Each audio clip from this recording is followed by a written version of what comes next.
então aí um caminho dentro desse planejamento de gestão. Bem como colaborar para o desenvolvimento de políticas. Novas demandas para a infraestrutura das cidades.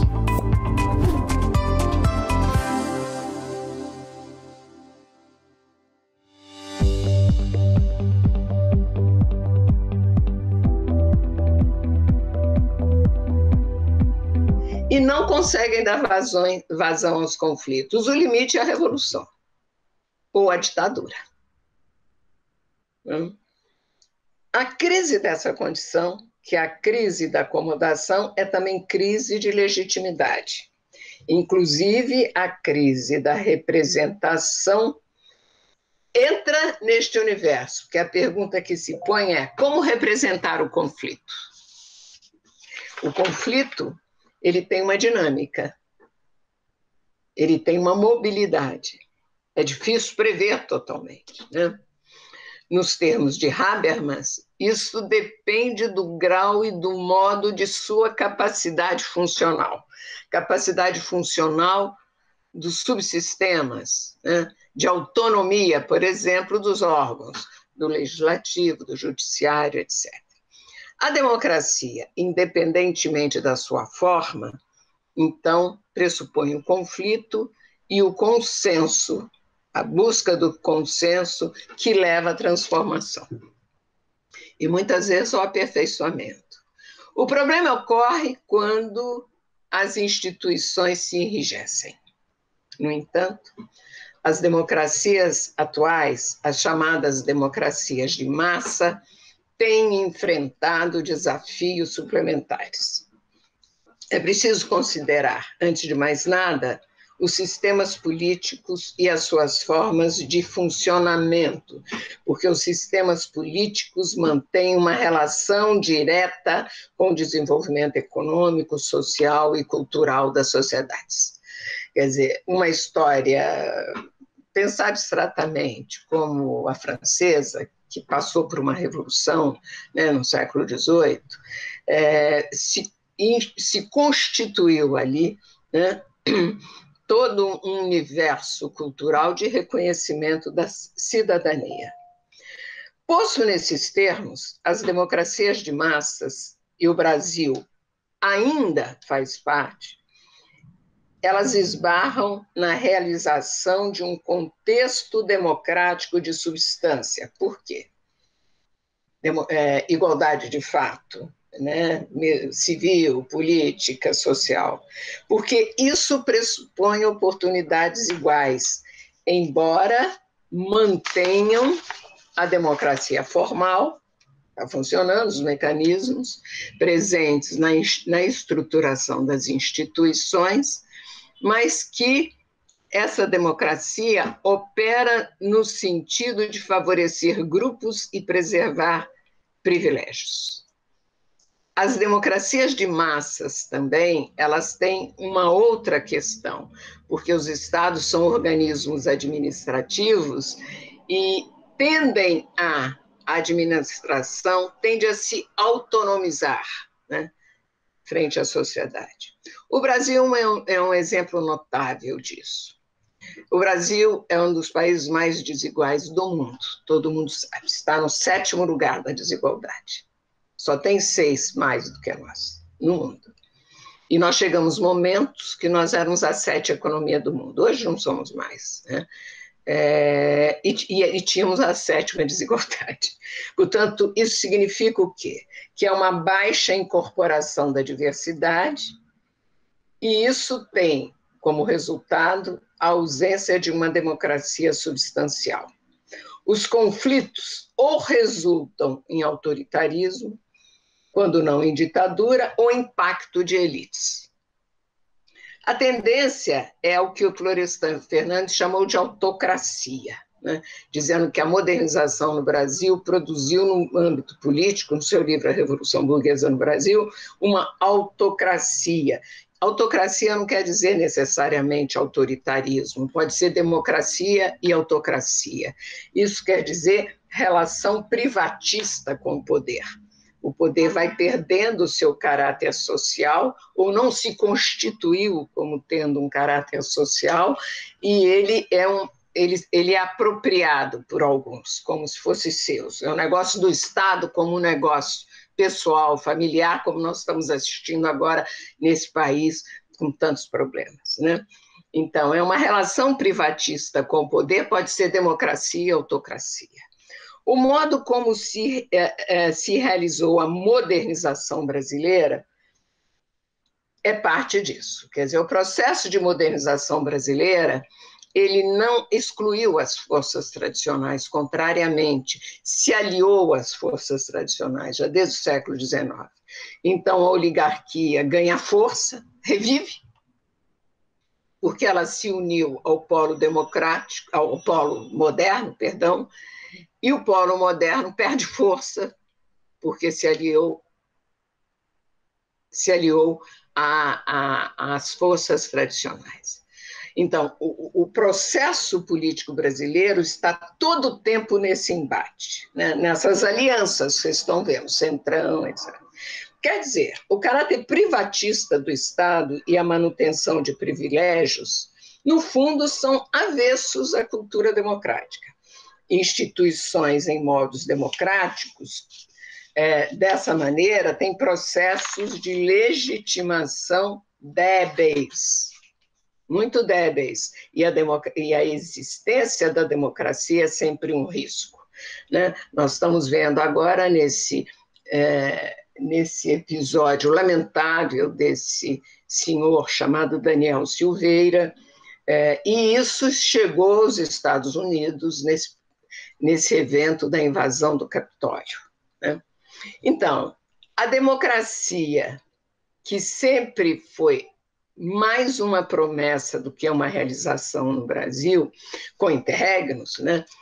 Além de enfrentar as suas particularidades gerais e específicas, como na confusão atual dos poderes, ainda compartilha da crise dos princípios modernos que deram fundamento ao Estado e ao exercício do poder político.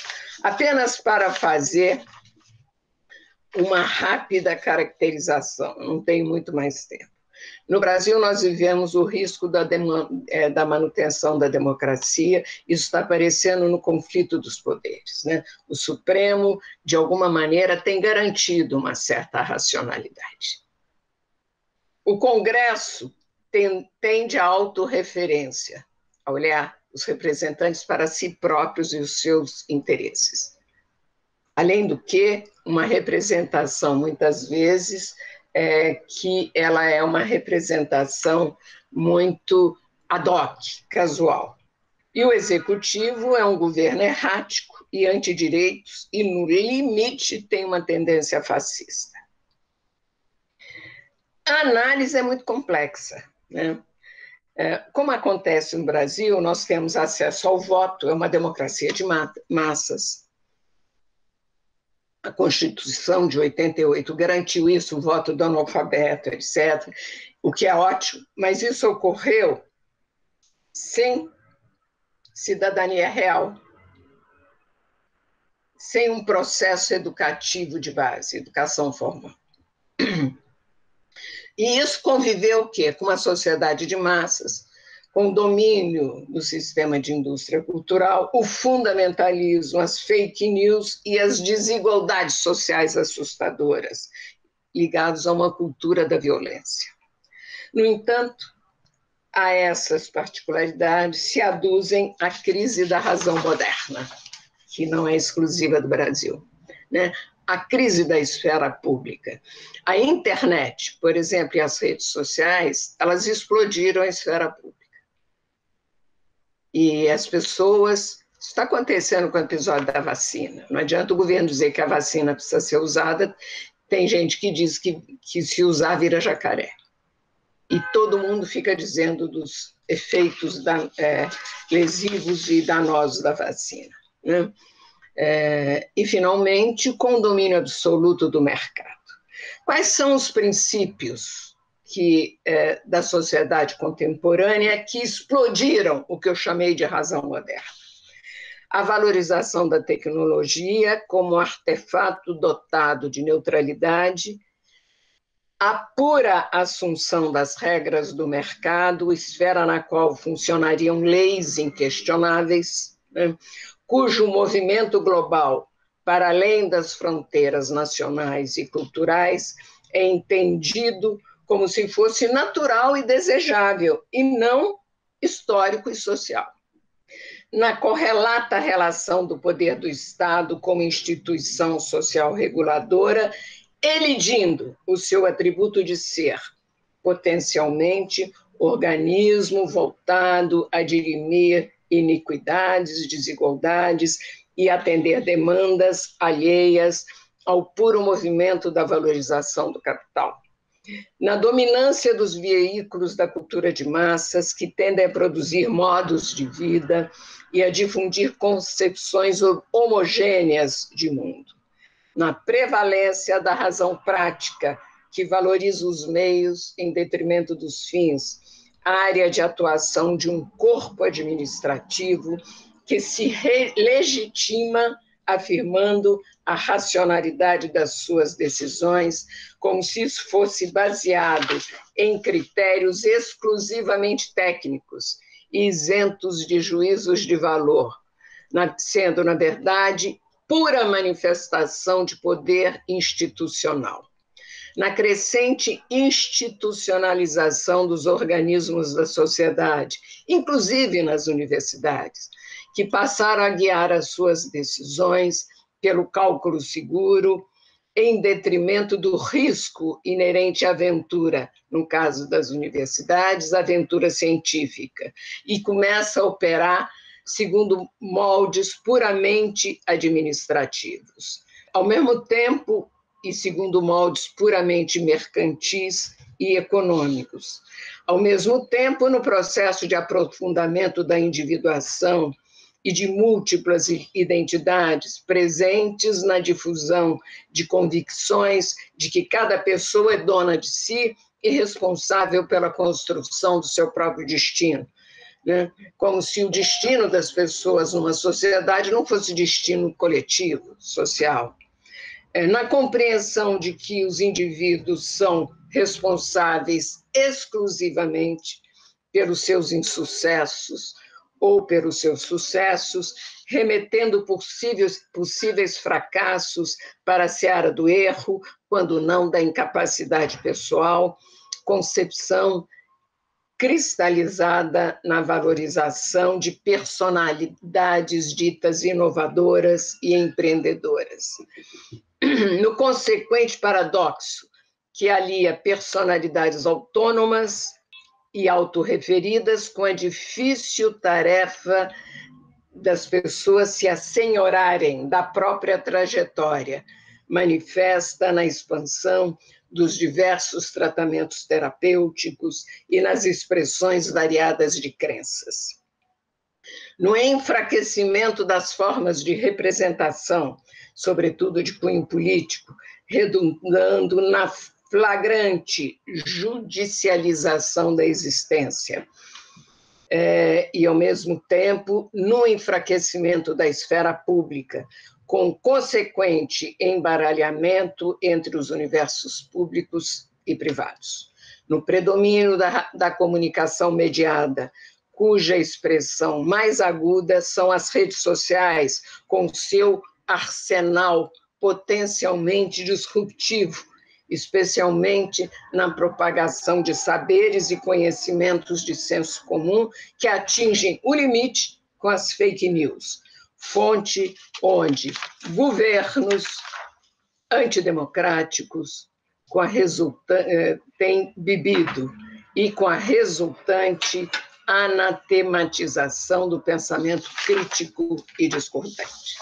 Em suma, a democracia, na forma com a qual se consolidou no decorrer da modernidade, está em crise, significando, finalmente, que também pode apontar caminhos novos e que poderão render bons frutos. Por exemplo, a pandemia escancarou a desigualdade social. O movimento Black Lives Matter A superação da crise, então, envolverá imaginação política, responsabilidade pública e reconhecimento e legitimação das propostas de superação de todas as formas de desigualdade existentes. Esse é um caminho possível. Poderá ter outros, extremamente lesivos para todos nós. Muito obrigada.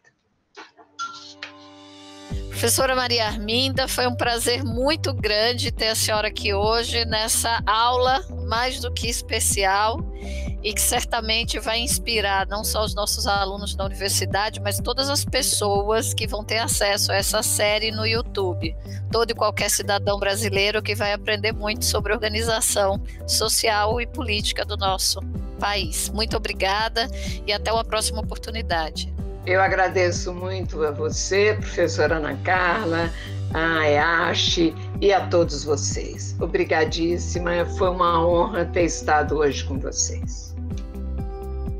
Obrigada.